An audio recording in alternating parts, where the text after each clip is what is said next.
안녕. Good morning, y'all. 안녕하세요. Good Morning Books 12번째 시간입니다. 12번째 시간은 최인철 교수님의 프레임이라는 책을 한번 가져와 봤습니다. 아마 읽어보신 분들도 많으실 텐데요. 대학생 때 이 책을 읽게 되었고요. 그때 당시 책하고 친하지 않았던 시기였음에도 불구하고 우리의 일상 이야기를 토대로 구성되어 있어서 저는 굉장히 재밌게 읽었고요. 그리고 이 책을 통해서 내가 얼마나 작은 이 마음의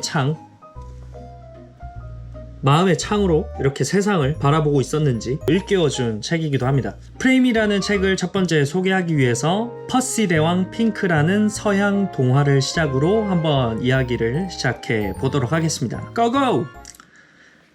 핑크색을 광적으로 좋아하는 핑크 대왕 퍼시는 자신의 옷뿐만 아니라 모든 소유물이 핑크색이었고 매일 먹는 음식까지도 핑크 일색이었다. 그러나 핑크 대왕은 이것으로 만족할 수 없었다. 왜냐하면 성 밖에는 핑크가 아닌 색들이 수없이 존재하고 있었기 때문이다. 고민 끝에 핑크 대왕은 백성들의 모든 소유물을 핑크로 바꾸라는 법을 제정했다.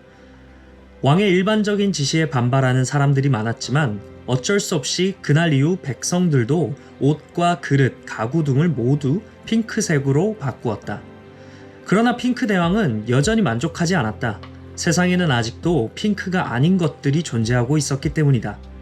그래서 이번에는 나라의 모든 나무와 풀과 꽃, 동물들까지도 핑크색으로 염색하도록 명령했다. 대규모의 군대가 동원되어 산과 들로 다니면서 모든 사물을 핑크색으로 염색하는 진풍경이 연출되었다. 심지어 동물들은 갓 태어나자마자 바로 핑크색으로 염색되었다. 드디어 세상의 모든 것이 핑크로 변한 듯 보였다. 그러나 단 한 곳 핑크로 바꾸지 못한 곳이 있었으니 그건 바로 하늘이었다. 제 아무리 무소불위의 권력을 가진 왕이라도 하늘을 핑크로 바꾸는 것은 불가능한 일이었다. 며칠을 전전긍긍했지만 뾰족한 수가 떠오르지 않자 핑크 대왕은 마지막 방법으로 자신의 스승에게 묘책을 찾아내도록 명령했다. 밤낮으로 고심하던 스승은 마침내 하늘을 핑크색으로 바꿀 묘책을 찾아내고는 무릎을 쳤다. 스승이 발견한 그 묘책은 과연 무엇이었을까? 핑크 대왕 앞에 나아간 스승은 왕에게 이미 하늘을 핑크색으로 바꿔놓았으니 준비한 안경을 끼고 하늘을 보라고 했다. 대왕은 반신반의하면서도 스승의 말에 따라 안경을 끼고 하늘을 올려다보았다. 그런데 이게 어찌된 일인가? 구름과 하늘에 온통 핑크색으로 변해 있는 것이 아닌가? 스승이 마술이라도 부려 하늘을 핑크색으로 바꿔놓은 것일까? 물론 아니다. 스승이 한 일이라곤 핑크빛 렌즈를 끼운 안경을 만든 것뿐이었다. 하늘을 핑크로 바꾸는 것은 불가능한 일이었지만 하늘을 핑크색으로 보이게 할 방법은 찾아냈던 것이다. 핑크 대왕은 크게 기뻐하며 그날 이후 매일 핑크 안경을 끼고 세상을 바라보면서 행복한 나날을 보냈다. 백성들은 더 이상 핑크색 옷을 입지 않아도 되었고 동물들도 핑크색으로 털을 염색할 필요가 없었다. 핑크 안경을 낀 대왕의 눈에는 언제나 세상이 온통 핑크로 보였던 것이다. 우리 역시 핑크 대왕과 마찬가지로 각자 색깔만 다를 뿐 이 프레임이라는 마음의 안경을 통해 세상을 바라보고 있다. 프레임은 한마디로 세상을 바라보는 마음의 창이다.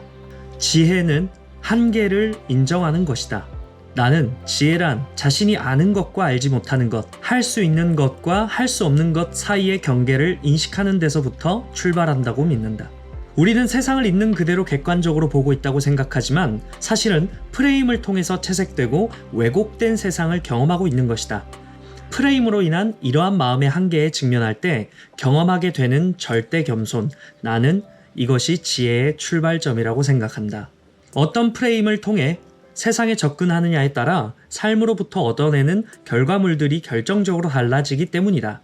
최상의 프레임으로 자신의 삶을 재무장하겠다는 용기, 나는 이것이 지혜의 목적지라고 생각한다. 사회학자인 벤저민 바버는 다음과 같은 말을 했다. 나는 세상을 강자와 약자, 성공과 실패로 나누지 않는다. 나는 세상을 배우는 자와 배우지 않는 자로 나눈다.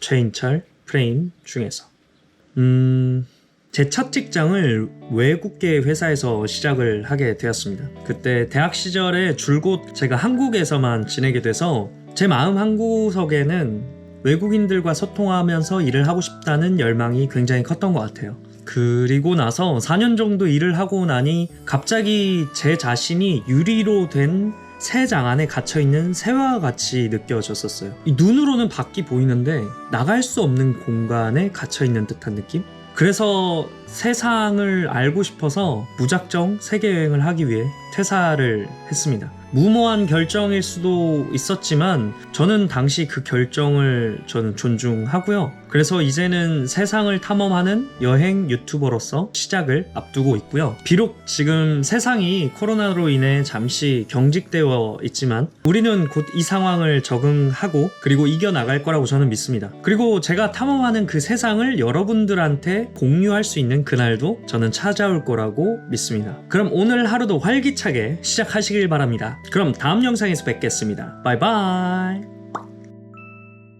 그럼 다음 영상에서 뵙겠습니다.